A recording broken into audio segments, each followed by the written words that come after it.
Hey, this is Brian Hanson. I'm sitting here with my partner, Francis Ablola. Many of you know Francis as one of the top copywriters in the world, and he's a professional at writing effective copy that creates more sales and conversions. And I actually was asking Francis the other day, what is the most important part of a sales letter? And I always thought it was the headline, and it's actually not the headline. And then someone told me that it's the offer. In a lot of cases, that's what people think, but it's actually not the offer. The most important part when you're writing sales copy is knowing your target market. So you want to know your customer, because if you're sending your sales letters to the wrong market, it's going to be useless and you're going to waste all your money. So Francis today is going to teach you some laser beam tactics to reach your market and use persuasion to effectively increase your sales. I'm going to go ahead and chime in and stuff, but I'm going to let Francis lead the show because he is one of the world's experts in this area, and I'm really looking forward to hearing some of the things he has to say as well. Francis? Awesome. Well, thank you so much, Brian. Thanks for that great introduction. And that is exactly what we're going to talk about today, how to really laser beam on your target audience. The name of the presentation is How to Make Your Advertising Infinitely More Effective. And that's exactly what we're going to talk about today. But it's not going to be about writing your sales letters and writing your copy. I'm a direct response copywriter. What that means is I write copy that produces results immediately. And before every single word written on page, I want to make sure that I have the audience in mind. So that's exactly what we're going to talk about. Again, the name of the presentation today is How to Make Your Advertising Infinitely More Effective Through Mind Reading. And I know it's a little funny to talk about mind reading, but it's really about getting into the customer's mind and figuring out exactly what they want. So there's a quote that I want to share with you. It's by Robert Collier, who's one of the greatest copywriters to ever live. It states, always enter the conversation already taking place in the customer's mind. Now, if you're taking notes right now, you should be. I want you to write this down. Always enter the conversation already taking place in the customer's mind. Because as we go through every day, all of us have something that's so pressing in our heads that we need to just get out in the market, get out. And if someone can actually go in there into our heads and solve the problem for us that we're thinking about constantly, it immediately cuts through the clutter of everyday thinking and allows them to really reach us. So that's what we're going to talk about today, how you can get into the customer's mind with your marketing. Now, I'd like to add to that, Francis. This is not only powerful in sales letters, it's powerful from the stage. It's powerful as outbound sales or inbound sales doing telemarketing. Because if you can answer your customers' questions before they even ask them, you're already ahead of the game, because you didn't even have to let them give you a reason why they can't buy. You've already knocked down the roadblocks. And that's all from knowing who your customer is and knowing and expecting what they're going to say before they say it. Exactly, absolutely. And my promise for everybody on this call listening today is I'm going to walk you through some powerful influence strategies for increasing the effectiveness of any marketing for any business in any stage of business. Even if you're just getting started, you need to know this information. If you've been in business for years, if you're a veteran and you're not doing this in your business right now, you're leaving money on the table because your advertising is not as effective as it could be. So we're going to go through some exciting stuff. Now, Brian, let me ask you, if you were like me when I were a kid, did you ever wish that you were a superhero? Of course, I think we all might have at some point in our lives. Absolutely. And tell me, I'm putting you on the spot here. So what kind of superhuman strength did you want? I think it was probably that I could fly. And that is a really cool, Superman-like ability. As marketers today, as we're grown up and we're growing up now, we all know that we can't have superpowers, but as marketers, we can. And as a marketer, there's one superpower that I would want, and that's the ability to read people's minds, get into their heads, and actually figure out what they want, even if they don't truly know what they want. And that's really what we're going to talk about today. It's marketing mind reading. Now, imagine having the power to focus only on attracting your ideal customers, having the ability to build trust instantly with everyone that you work with, being able to stay on top of the mind of someone who's looking at your advertising and a potential customer of yours, and being able to channel existing wants and desires into your business. This is a picture of an Apple store before the release of the iPhone. And as you can see, they are channeling the existing wants and desires of that business. And finally, imagine having the power to press all the emotional hot buttons and psychological triggers that send your ideal target market into a buying frenzy. Wouldn't you like that, Brian? I would, Francis, and I hope everybody's grasping what Francis is going into here, because this stuff, it's probably the most powerful thing for your business. It's just common for most business owners to want to think for their customers. So when they write sales letters, when they go out and try to sell their products, they're trying to tell customers what they think is good about the product instead of actually reading into what the customer wants. And people, they have a product, it's their baby. They like to think that they know everything that everybody wants, but it's simply not the truth. You need to go out there and find out what people actually are asking for. Absolutely. And that's what we're going to go into today. So imagine having a magical marketing crystal ball that tells you exactly how your ideal customer is thinking and feeling. Now, we all can't have that magic ball, but you can use top secret intelligence to create irresistible advertising that fuels your business. So I'm super excited to share that with you guys today. And when you do that, you make your ideal customers pay attention. Now, we're so bombarded with information, it's hard to pay attention to anything. But if you can really make your ideal customers pay attention to you, that's a very, very strong thing that you can do. They should see you as a trusted advisor and a friend and an authority. Being an authority in your marketplace, very, very important. And being able to turn that authority into more leads and more loyal customers and eventually more sales. Now, Brian, don't you want more sales? Yes. I think everybody else on this call wants more sales, so I hope you're with me at that. It really doesn't matter if you're getting started or if you've been in business for decades or what niche or industry you're in. A lot of people say, well, my business is different. Using this strategy, this thing I'm about to show you, every business is the same because human nature is the same. And that's really what we're playing and using in our advertising. So what I want to show you today is going to help you make immediate, dramatic impact to your products. So before we go on, I know we sort of opened up with a quick bio of myself, but I'll just jump into this and I'll keep it quick. So who the heck is this guy? That's me and my little daughter Ava. This is my first job years ago, actually about 10 years ago from the date of this recording, and that's me promoting seminars with some of my mentors, my early mentors. One is Les Brown, another one is the legendary Jim Rohn, who was the mentor to Tony Robbins, and actually my first coach, William Bailey, who was their mentor, Les Brown and Jim Rohn's mentor, who's also a Horatio Alger Award winner. And I was able to learn some amazing things, and these guys are amazing salespeople and amazing businessmen, and over the years developed some really cool things just from my experience with them. Today, 10 years later, I'm considered a top marketing and advertising strategist. I work with Fortune 1000 companies, and I've also worked with garage startups, lots of multi-million dollar CEOs, New York Times best-selling authors. And we've been featured as a group and as myself, I've been featured in papers all around the country and websites all over the country for some of the things that we do. I'm also the author of The Art and Science of Success with many other best-selling authors. This was a number one Amazon bestseller in the area of, I believe it was business motivation. And I'm also the guru's go-to guy. So they actually call on me to produce more revenue for their advertising campaigns. And this strategy that I'm sharing with you is going to help you do the same. So I've helped my clients create millions in revenue, hundreds of thousands of new leads, and customers in rapid speed. But none of that stuff really matters. What really matters is getting what's inside my head working for you as if you had a mini me helping grow your business. I love Eve. I love showing pictures of her. So that's why I always sneak them in there in presentations. But let's really get started because everything we're going to show is actionable and immediately beneficial to you. Here's the big problem. We're all overloaded. We're overloaded. You're overloaded. Your prospects and your customers are overloaded. Brian, don't you sometimes feel this way, especially with advertising coming at you? Man, I mean, I've heard about how many advertisements you see in a day, and I can't even remember the number, but it almost makes me sick to my stomach with all those decisions to make every day.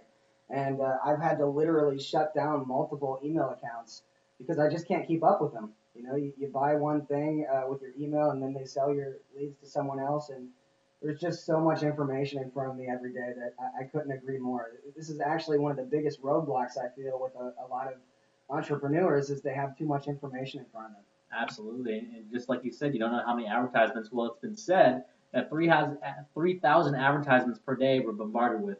And I should make a disclaimer that 76% of all statistics are made up. So that's something important. But we do, and these are real statistics I pulled, but 340 million tweets per day on Twitter.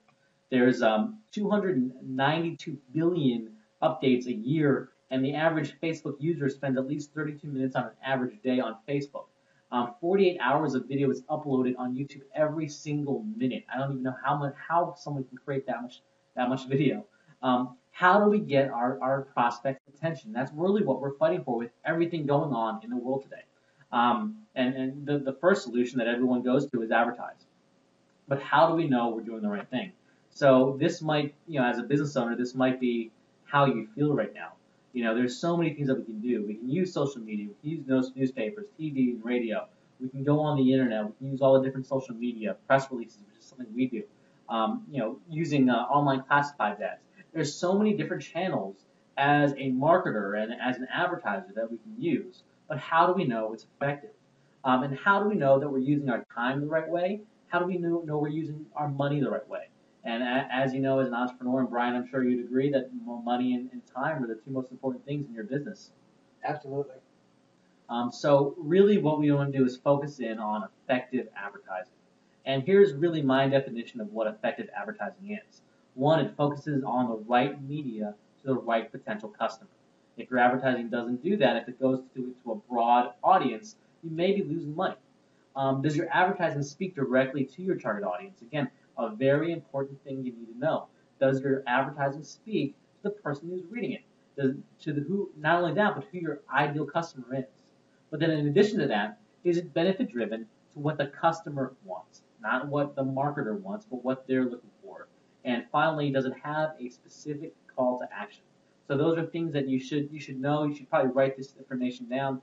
If your advertising doesn't do this, you may be leaving money on the table.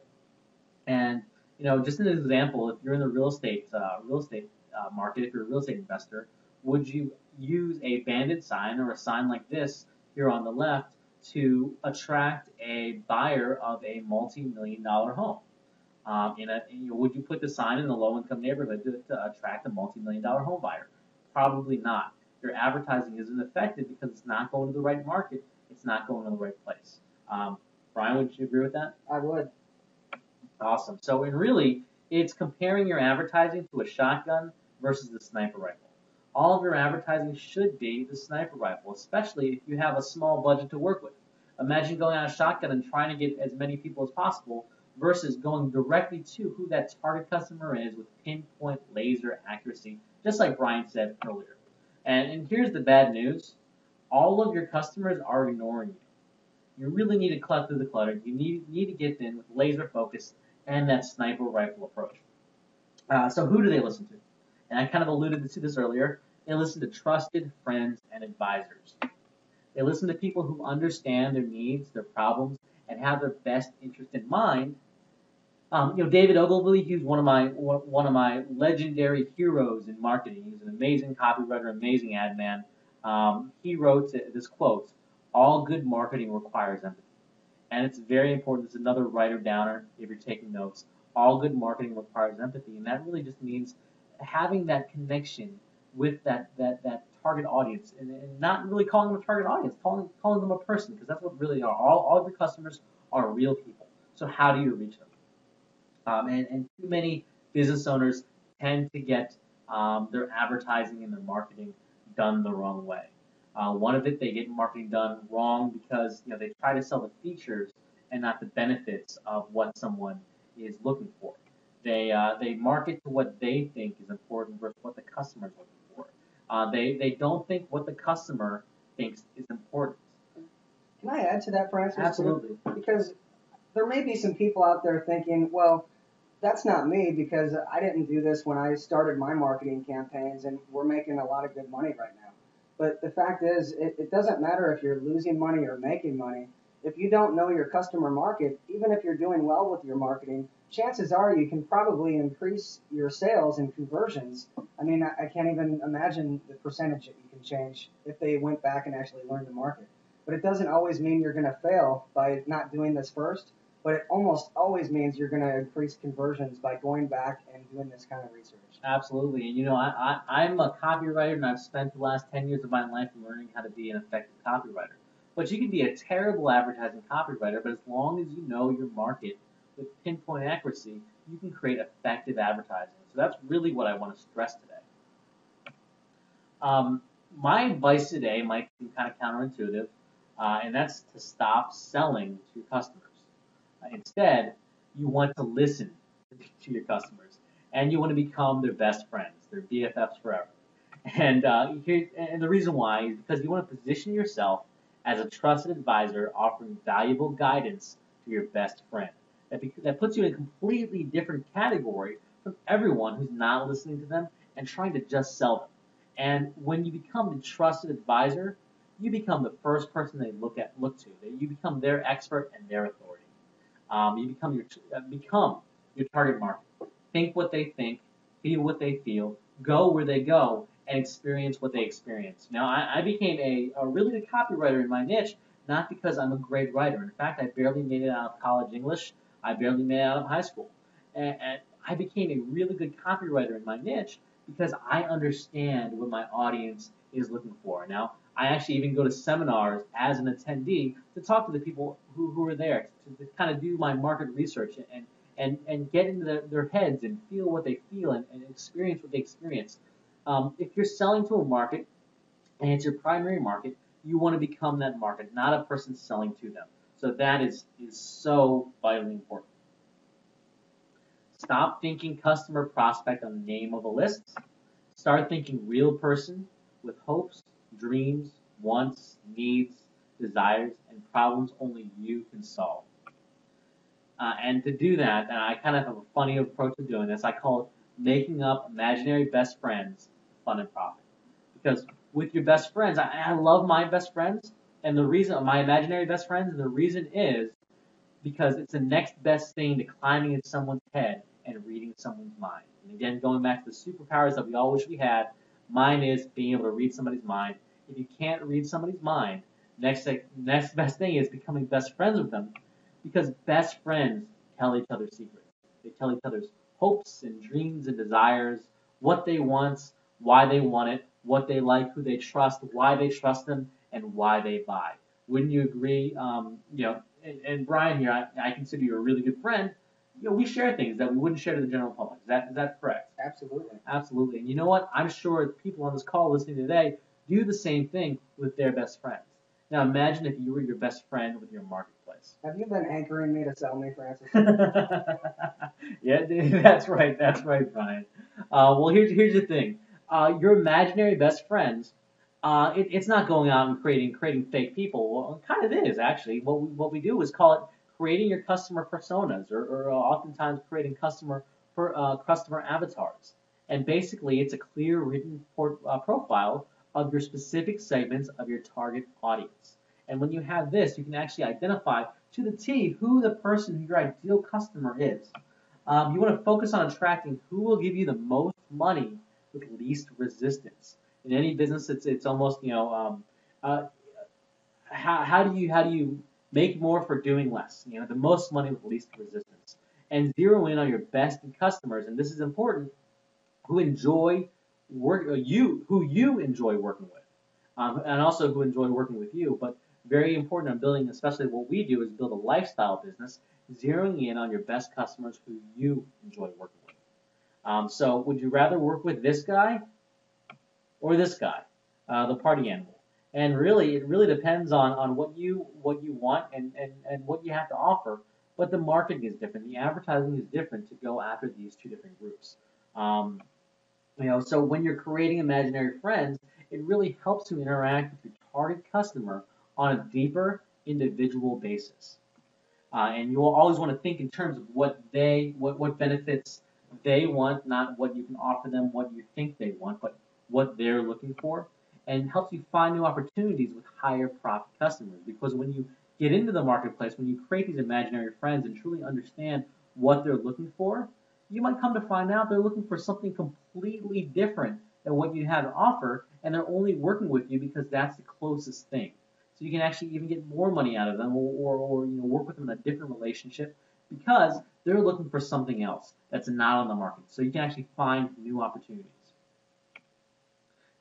Creating imaginary friends also guides your marketing, it guides your brand, it guides design and advertising message to speak to the proper audience. And again, it's the shotgun versus the sniper rifle approach. So let's make some imaginary friends. I'm about to walk you through a process that I use whenever I create a marketing piece in a new audience or a new market. And I like to say that I'm not alone because I have my imaginary friends who are helping me write my marketing. And again, this is the guide to effective advertising even before writing a single word on the page or creating a single ad. It's creating these imaginary friends who tell you exactly what your market's looking for. So, Brian, if it's cool with you, let's get started. Let's do it. Awesome. The first step is to brainstorm. It's sitting with a pad and paper and just thinking, who are your best customers? Who are they currently? What type of customers do you want to attract? Who would you consider a best customer for you? When you create these imaginary friends, think of them as they fit into each segment of your customer base.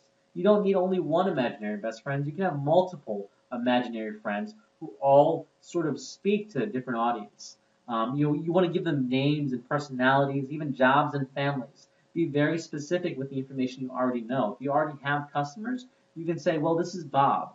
Bob works full time, but he also works on the side as a real estate investor. He's looking to be more effective. Bob works 40 hours a week and he spends about 20 hours a week in his real estate investing business. He also has a family and 2 kids that he tries to juggle with.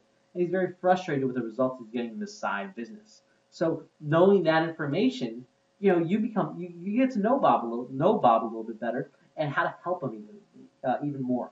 And so far, this is really just an educated guess. Because the next thing you want to do is actually go out in the market and prove it. You want to go gather the data. You want to see, do these people really exist? The best way to do that is to actually go and look to your existing customers. Go and talk to them. Talk to anybody in your company, or if it's you, who interacts with your customers on a daily basis. If you have salespeople in your company, for example, talk to them. Maybe talk to them about their best customers. If you have a best customer in mind, talk to them. Ask them, what do they want? Start doing interviews. The best thing, also the easiest thing, you can survey your list by using a tool like SurveyMonkey or Wufoo that lets you create free forms to send out via email and ask your list questions that help you get to know them better. By getting to know them better, your advertising becomes much more effective because you can gear all of your marketing message directly to them. So this is actually how I won the award for Copywriter of the Year and become the guru's go-to guy. Because in my market, I write heavily to people who want to learn how to become real estate investors. So I go where they go and I get to know them. I actually go to seminars, like I mentioned before, sit in the back of the room, and I talk to people who are attending, just like I was, attending that seminar for the first time. And I get to know them better, and I find ways to understand them better, feel what they feel, understand their emotions, kind of experience the experiences they go to. And by doing that, you discover so many things about your target market that you'll never know just by graphs and data and seeing customers and not seeing customers face to face. Super important to do that. Super get to know them and become friends with them. Opening up a conversation. And it would be amazing. It's amazing to know what kind of information people give just by opening up the conversation. So, and really the next step is to dig deeper. So from the information that you've gathered, from your brainstorming that you've done, and all the proof that you've backed it up with, you want to understand who they are, what they want, how they buy, and why they buy, and what would get them to buy from you. Obviously, that's a very important question. Here's step 3. It's to create the profiles. It's to literally make your imaginary friends and make them as real as possible. I even go to the route of finding a picture that best represents that person I'm looking to write for. You can actually go to Google Images or use a service like iStock Photo. And if you know your target market is male and in his 40s, 50s with a family, you can actually go to iStockPhoto.com and find photos of people just like that marketplace. So by having them, by getting as real as possible, you can create this avatar and this persona and this imaginary friend that you can speak to and write to. Just the other day, we were talking to one of my copywriter friends on an interview we did, and he was referencing another copywriter who's a very successful copywriter, and on her first promotion, she was writing to a market that actually her mother fit into. So as her customer avatar, as her persona, and as her imaginary friend, she actually took a picture of her mom in front of her laptop, and as she wrote the letter in the advertising piece, she was writing it as if she was writing to her mother. And the advertising piece was a runaway hit, and it was very, very successful But imagine if you're writing your advertising to someone you truly cared about, that you truly wanted to see a difference in. That's why your advertising becomes so much more powerful. Man, that's just a great strategy. It's so powerful what you just said. Absolutely, absolutely. So here's what you kind of want to ask when you're really digging into creating these imaginary friends. The first one is the demographics. It's the who they are. So let's say this is Bob. What do we want to know about Bob? We want to know where they live. We want to know his age group, his marital status, the occupation and job status, his income. Does he own a home? Does he rent? What's his education and reading level? That's really important, especially when you're creating advertising. So what kind of lifestyle does he live? What kind of things interest him? What are their special interests? Maybe it's political interests, things like that. Political affiliations, very important to know because obviously political affiliations really drive a person's character and how they operate in their attitudes for the day. So you don't want to write a message that has a Democrat overtone to a Republican audience. It doesn't work that way. And the next thing is psychographics, what they want. How do they see themselves? What's their personal attitude toward themselves? Are they confident? Are they not confident about their future? How do you use that in your advertising? How do they interact with you and other people? What are their personality types? Are they outgoing or are they soft spoken? It's really important to know how to approach your target audience if they're in a certain mannerisms. What are their beliefs? Again, really important. You want to make sure that you're not offending your target audience, but you also don't want to go too soft and make them ignore your advertising. What kind of affiliations in other groups do they have? What's their social status? Where do they see themselves in the world, and how the world reacts to them? What kind of books they enjoy? This is really important. Again, you're going back to the conversation that's going into their head. If they're huge Twilight fans, I know Twilight's a huge book on the market. If they're Twilight fans, can you use Twilight in your advertising, maybe as a subject line? What websites do they visit? If they're diehard Huffington Post readers, if you created an advertisement and actually talked about Huffington Post's latest headline, that would attract them. That would actually get them to open it. And what kind of hobbies do they do? Again, if they're very strong beliefs in a certain hobby, how do you use that in your marketing? And what drives them on a day-to-day basis? All these are very important. Actually, I think more important than the demographic information is what they want and how they interact with you. Francis, I just wanted to add quick with the websites because I do this to a certain extent myself, just not nearly as targeted as you do. But I love forums. I love forums because people go to forums to talk with somebody in the same exact niche. And it's two people having a conversation that are friends, like Francis talked about before, and everybody chimes in. So you get to know your market so well. Big-boards.com is a great website for finding niche forums like that.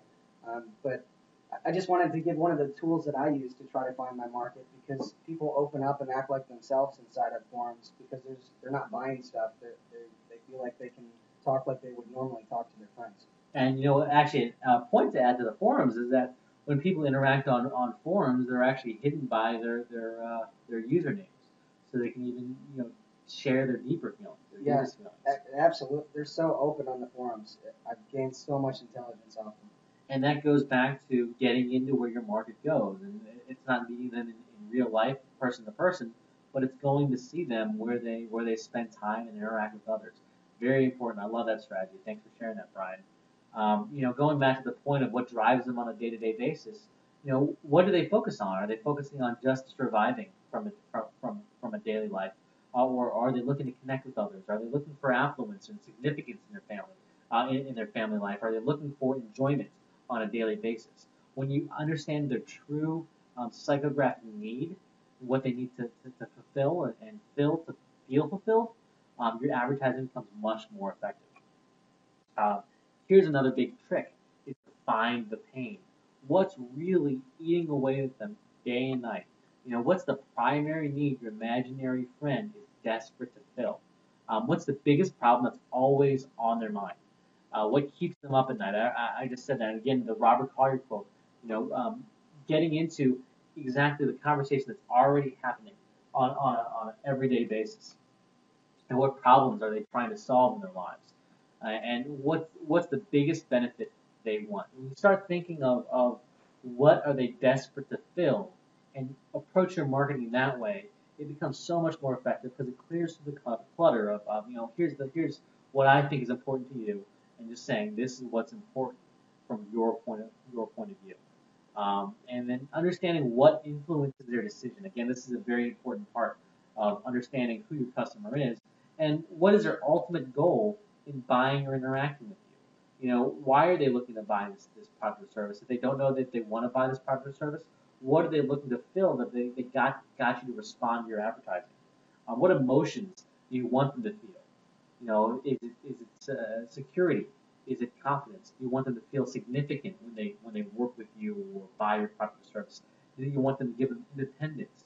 Are they looking for independence when they buy or interact with you? Also, is it fun for them? What would make it fun to work with you? Again, a very important thing to know. Do they trust you? And this is probably above and beyond. Hopefully, it's the message that I was has sort of said throughout this entire presentation is getting your customers to trust you as an advisor they can call upon and lean on. And finally, what if they don't trust you yet? What is necessary for them to trust you? A very important part to know when dealing with creating your target customers. What can make them trust you? What are they looking for as a symbol of trust? And a good example of that is your mailbox. I mean, how many things do you get in the mail for free? It's people that are sending you free gifts, so they're putting you in a wow state of mind. Like, this guy's great, he just gave me something free. It automatically breaks down one of those barriers. But it's building that value up front, so you have the trust later. Absolutely, very very important point is how do you stand out? How do you create that wow experience? How are you different, and how do you create that trust to carry and initiate a relationship? And when you're creating that trust, you want to create your trust with your ideal client, which kind of takes us to what we're going to talk about now, is how do you focus only on your imaginary friends that you can help, and more importantly, want your help. You can't help everyone, especially if they don't want to hear from you. So how do you only work with those people who are actively looking for what you have to offer? How do you invest your time and energy on clients and customers that can help expand your business and move in the direction that you want? Now, this is a very important part also, especially here in the Marketers Black Book crew, is that we're very lifestyle driven, and because of that, we only sort of focus on working on clients and customers that want that same thing, but then also support our lifestyle in terms of that. You also want to avoid time wasters, and don't work with energy vampires because these people will sort of take your business away from you. Again, going to that first point is only focus on the imaginary friends, that customer group that most wants your help and that you can help the most by giving them massive transformational value. Here's the last step. It's putting your imaginary friends to work. And this is important now that you've created all these profiles, you've put all these pieces together. How do you put them to work? And the simplest thing is think of your new imaginary friends every time you plan a new campaign or craft your sales message. Again, all of your advertising is driven to that specific person. You want to get laser focused. So as you're creating your marketing, as you're creating your websites, as you're creating your copy, think of, does my imaginary friend or will my imaginary friend respond to this piece of advertising? The next thing is to speak to that individual. And here's the trick. All of your advertising should speak to an individual person, not a group. Because when we read advertising, we don't feel like we're a group. We feel like we're a single person because we really are. And your advertising should portray that. Develop a relationship with your imaginary friends. The more you get to know your imaginary friends, the more you get to know your marketplace. And the more you get to know your marketplace, the easier it is to speak to them, all of the advertising that you put out. So here's my biggest takeaways. One, become your audience. Watch what they watch, read what they read, and go where they go. The next thing is get into the mind of your ideal prospect to enter the conversation. Focus your advertising on your market, and focus your benefit-driven message that your customer wants, not you, what your customer wants. And finally, the biggest takeaway is talk to your imaginary friends because best friends share secrets. Brian, I think that's all I got. I hope that was a informative call for everyone listening today. That was great. Yeah, I hope everybody was taking notes because, again, this is the most important part of your business is finding out what your customers actually want. And no matter if you're doing terrible at your marketing or you think you're doing good, by applying these techniques, it's going to skyrocket your conversions. And I just thank you for all that information, Francis. Great stuff. Absolutely, and I'm excited to share a lot more as we move on. So cool. Well, we will talk to everyone later. I appreciate you joining us on the presentation today, and we'll see you soon.